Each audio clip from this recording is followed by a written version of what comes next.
Well, hello everyone, Bluebear here, and today I will be giving you suggestions for upgrades to the Brothers War Commander precon Urza'a Iron Alliance. It has Urza, Chief Artificer, as the recommended commander, and I will be keeping him as the commander for this guide.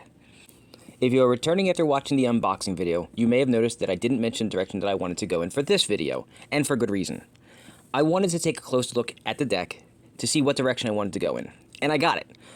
While Urza Lord High Artificer wants to do non-creature artifacts, Urza Chief Artificer wants to do artifact creatures based on the last two abilities. So, let's take a look at what would be nice little upgrades for this version of Urza, and as always, I'll start with the lands. Decks like this make me wish Tolarian Academy wasn't banned. Also, decks like this are why Tolarian Academy is banned. Anyway, let's just look at the cards that could help make this 3-color mana base better. OG dual lands, but who has the money for that? Shock lands are a little easier on the wallet and are a great substitute for the OG dual lands. Check lands are great when paired with either the former two that I just mentioned, but sadly they don't have basic land subtypes. Bond lands, here's to hoping that they start putting these in the precons down the road, and they really should. And then there's Pain lands, Midnight Hunt check lands, and Pathways that all can come into play untapped and should help shore up that mana base a little. The weird thing here, though, is that a lot of the cards will use generic mana to be cast, since this is an artifact-based deck. So while mana fixing is helpful, it's not as important in this deck as it is in a lot of other decks. So now let's look at some good utility lands you may want to add. I like themes, and of all the possible commanders out there, Urza actually has his own set of lands. They even are good enough to help out in the deck, so it's a win-win. Those lands are Urza's Saga, Urzatron, which consists of the trio of Urza's Mine, Urza's Power Plant, and Urza's Tower. We have Urza's Factory, and even Urza's Workshop, which can be found in Brothers War set and collector booster packs. You can get a good boost of colorless mana and some tokens from these, but these are more theme-based than anything else. And while themes are great and can be fun, let's look at some lands that are more for synergy. Academy's Ruin allows you to put artifacts from your grave back on top of your library. Inventor's Fair provides some life gain and artifact tutoring. Treasure Vault creates treasure tokens that can help fix mana. The Mycosynth Gardens can become any non-token artifact you control, which allows for redundancy that can be sorely needed. And the last one I'll mention is more in jest than serious. Mishra's Workshop. If you have one, great, but the price tag makes it a pipe dream for most of us, myself included. Now let's take a look at some ramp options. You do have access to White's quasi-ramp stuff, but since the theme here is based on artifacts, the ramp will be best if it's all mana rocks. We were fortunate enough to have Wizards include a good slate of rocks that I always suggest in budget builds anyway, but there are some stuff they did not. Felwar Stone, which isn't as affected by what your opponent's lands produce because the deck will mostly be artifacts that use generic mana to cast anyway. Prismatic Lens can be mana fixing if needed, but the colorless mana it provides will most likely be sufficient in this deck. And Mind Stone can help provide card draw when the ramp is not needed. Then we have some non-budget rocks. Mox Opal is pretty good here. Mox Diamond, and even Mana Crypt. All are pricey, but for a good reason. Now, let's move on to the meat and potatoes of this deck, which is the creatures. As I had mentioned earlier in the video, this version of Urza wants artifact creatures and stuff that helps them for combat purposes. So let's see what's out there that's better than what they included. We were given some Anthem creatures, but not all of them. We should add the missing ones. Urza, Prince of Krug. We can't skip the obvious fact that adding Urza to Urza when we can would be good.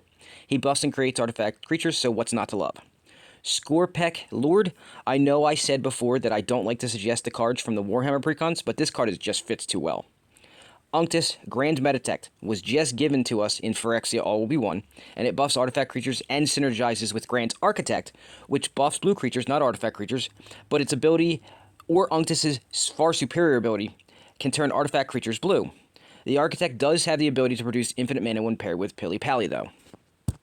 There are other Anthem-style creatures that could legally go in this deck, but they don't really fit the artifact theme, so I'll leave it at that. Now, we should look at some of the more game-bending artifact creatures that we should use. Blightsteel and Darksteel Colossus should need an explanation.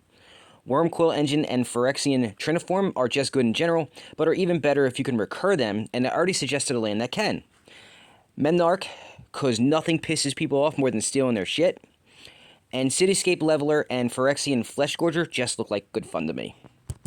Something I'll mention is that I might look at the mechanic called Modular and all the creatures that have it. I feel like that mechanic would synergize well with this Urza, and I may do a separate video with this commander paired with Modular as one of my own decks in the future. That being said, there are a ton of good utility creatures that we could also possibly add here. So many so that I'm just going to name a few off.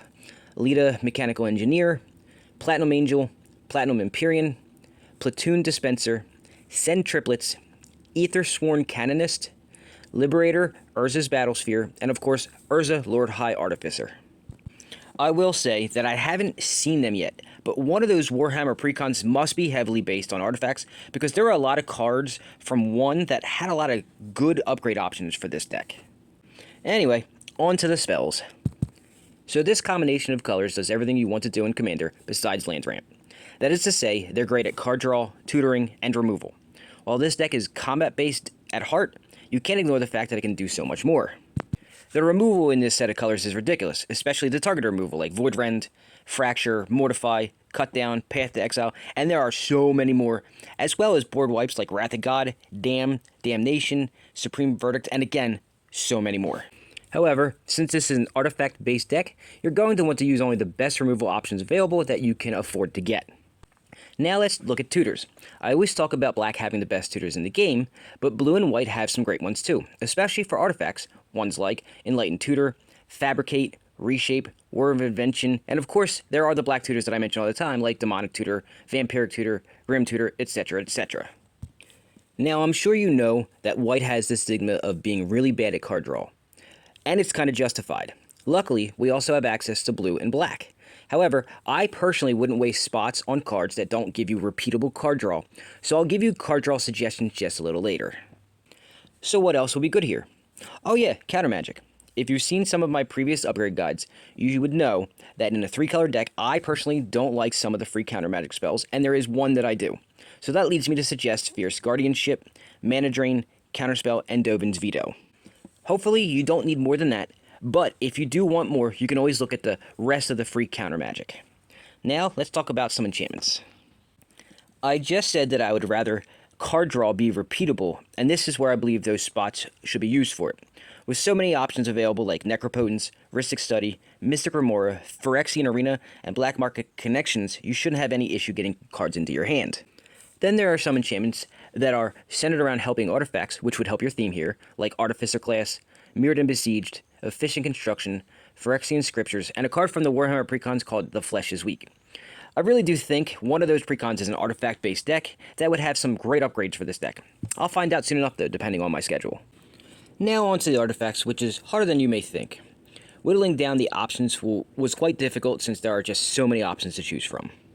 Mostly everything I suggest here will be artifact-based utility, which I know sounds odd since this is the artifacts section, but it will make sense soon enough. The cards I found I liked are Mystic Forge, Cloud Key, naming artifacts of course, Darksteel Forge, Dollhouse of Horrors, I know it sounds like an odd choice, but trust me, give it a try, Retrofitter Thopter, Skeleton Shard, the Might Stone and Weak Stone because you want that Urza Planeswalker for sure, Forsaken Monument, Helm of the Host, and Unwinding Clock. All of these cards will definitely put in some work for you. If you want, you could also add some things to copy Urza's last ability of creating an ever-growing token. Things like Lithoform Engine and/or Psionic Resonator. Then, you should all know the equipment that can protect your commander, but I'll mention them anyway and add one I don't mention often. Lightning Greaves, Swiftfoot Boots, and the one I don't mention often, Darksteel Plate. There are a few more utility artifacts I liked, but I'm saving those for just a little later. For now, let's look at the Planeswalkers. You've got some decent options as far as artifact-based walkers go. There are things like Dakin, Shadowslayer, Karn, Living Legacy, Tezzeret the Schemer, Tezzeret the Seeker, Tezzeret Ancient of Bolas, Tezzeret Artifice Master, Tezzeret Betrayer of Flesh, and Tezzeret Master of the Bridge. I'm sure you see the theme here. Tezzeret is the king of artifact-based walkers. There is, however, one more, but it segues nicely into the combo section, so let's talk about that. I've left a few cards out of sections because they are nice possible combo pieces, so let me give you a couple that you can use. Karn, the Great Creator, and Mycosynth will lock your opponents out of the game pretty much, and if this combo hits the board, all of your opponents should just concede. Thopter Foundry, Sword of the Meek, and Ashnod's Altar is another combo. It gives you infinite Enters the Battlefield triggers for creatures and artifacts, and also gives you infinite Thopter tokens, which you will use to sack to the altar for infinite mana to use however you wish. And the last combo I'll give you is one I believe I mentioned before. Bolas' Citadel, Sensei's Divining Top, and Aetherflux Reservoir will give you infinite artifact cast and enter the battlefield triggers, infinite draw triggers, and infinite life, which of course you can use to activate the Reservoir's ability to deal 50 damage to a target over and over again. That's 3 combos that all fit the theme of this deck that you can use to win the game. And that's what I got for you this week as far as upgrade suggestions for the Brothers War Commander Precon Urza's Iron Alliance go. I'm not sure if you could tell, but this deck excites me to try, but if you couldn't, take my word for it, it really does. I really want to give this a try with all the Urzas in it. I just need to get my hands on the new versions first. Hopefully you enjoyed this video as much as I did making it and learned something along the way. Join me next week as I'll be doing this for the other Brothers War Precon, Mishra's Burnished banner. I'm hoping that one is as fun as this one was to do. Thanks for watching.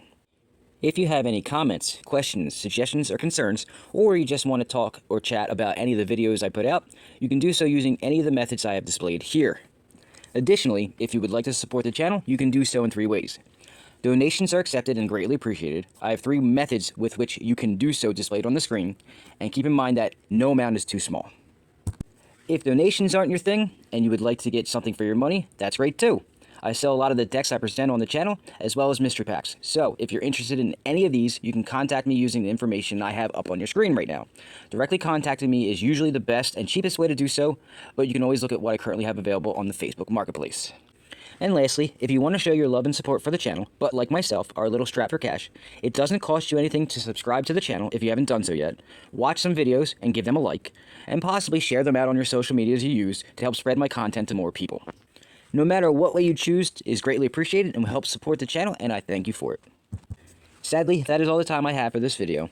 Thank you for watching, and please, stick around and watch some of the many great videos I've posted over the last few years, and remember to check back again for new content I'll be posting every week. Have a great day.